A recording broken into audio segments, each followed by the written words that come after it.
Oh, the weather outside is frightful, but the fire is so delightful. And since we've no place to go, let it snow, let it snow, let it... Hey everybody, welcome to another episode of the Backyard Beer Tastings. I am your host, Beer Coaster Tony, and just to give you an idea of what this is, in case this is your first episode, we have a podcast called the Beer Coasters Podcast, and every now and again we throw in a little backyard beer tasting, which was conjured up by my good buddy Beer Coaster Toby, who lives in sunny San Diego. Now, unfortunately for us on the East Coast, here in Connecticut, we don't get beautiful sunshine year-round, so, you know, a job's a job. So if he's calling it a backyard beer tasting, then I gotta go in my backyard, no matter what the season is. So here we are in the middle of winter in January, and here you go with a winter version of the backyard beer tasting. So today, I'm gonna be drinking a Firefly Hollow Brewing Cone Flakes IIPA. Now this is a part of our Hoppy New Beer show, so if you haven't checked it out yet, go to beercoasterspodcast.com. It should be uploaded. If it hasn't been uploaded already, it'll be uploaded very soon. So again, this is from the Firefly Hollow Brewing Company in Bristol, Connecticut. Their website is fireflyhollowbrewing.com. They've been brewing for the last few years, and this is one of their finest offerings, in my opinion. I talked to the brewer the other day, one of the brewers, and he had told me that the base malt out of this beer is pale and Vienna malt, and then the hops that they use actually is pretty interesting. The first kettle hop, or the first wort hop, is called Hull Melon. Now, yeah, the first wort hop, or the first kettle hop, whichever one you are familiar with. Wait, are you saying you're not familiar with what that is? Oh boy. You know, I'm gonna go give my buddy the Beer Jargon Guy a call real quick. Let me be right back. Hold on a second.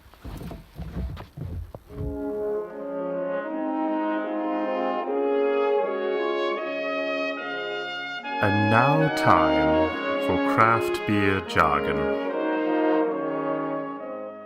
For this week's beer jargon, the term is first wort.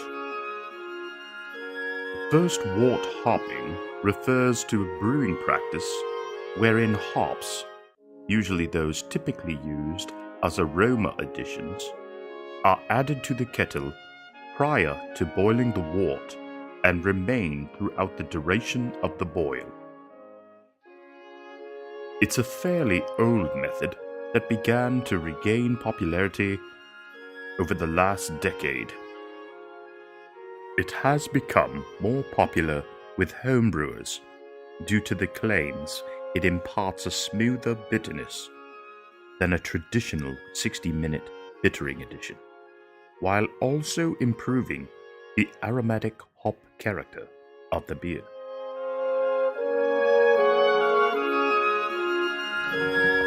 Oh, good. You're still there. Good. Yeah.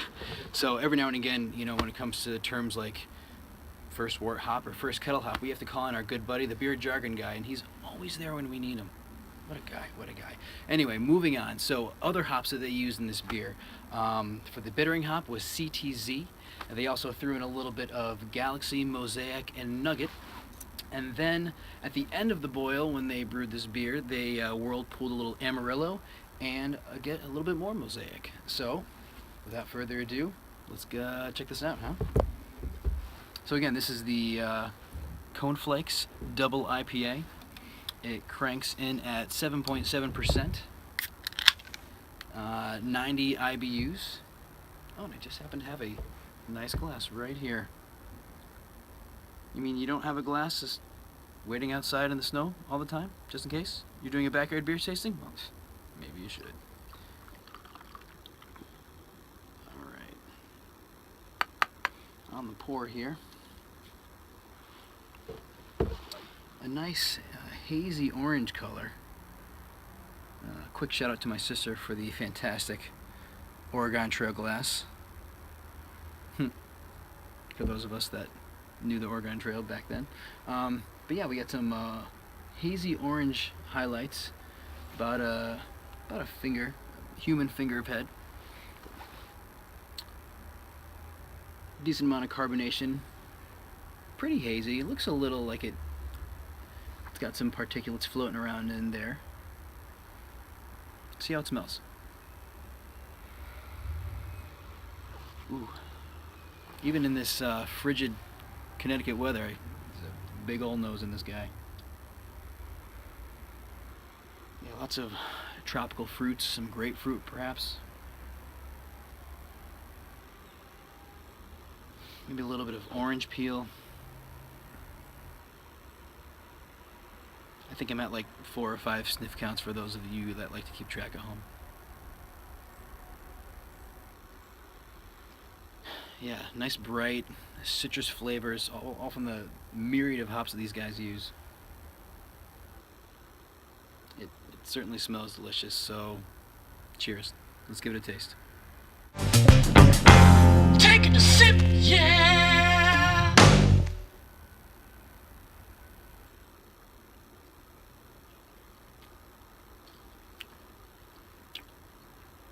Ooh, mama.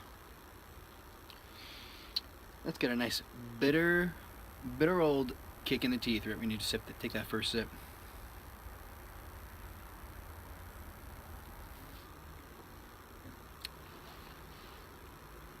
Yeah.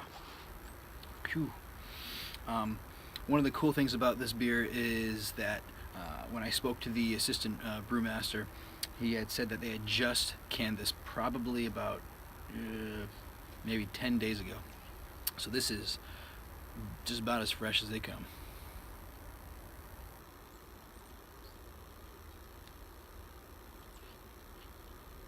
A lot of pininess, a lot of bitterness right off the bat.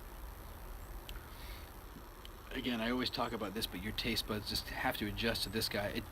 If for those of you that have brewed or have taken part in brewing, when you add the hops, they give it to you in a little like plastic bag or foil pack. When you open it, you get this burst of like hop smell, whether it's like piney or citrus or fruity, and this smells and tastes like you are in the brew house brewing a beer. Even on the burp, it tastes like hops. It tastes like hops smell, if that makes any sense.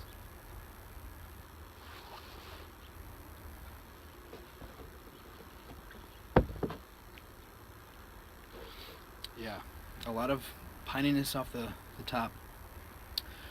A lot of bitterness on the sides of my tongue. Not a whole lot of tropical flavors stick around. The bitterness is very dominant. This is not one of those beers you can really ease into. This is one of those for IPA lovers that enjoy just a good old bitter hot bomb. And at 7.7%, it is a double IPA, but it's not one of those like 8, 9, 10. I mean, it's pretty close to 8, but 7.7, really the line is actually between, there's nothing that says the actual definition, but we kind of consider it between like 6 and 7%. Yeah, once you cross that 7% line, then you're in the double IPA range. But this is fresh, bitter. It's actually not too bad out right now. Very enjoyable. Nice blend. That first sip, it is bitter, but once you have a few more, your taste buds have a way to adjust, and you're getting a little bit more of the fruity, tropical notes that you got on the nose. So, cheers. This is delicious.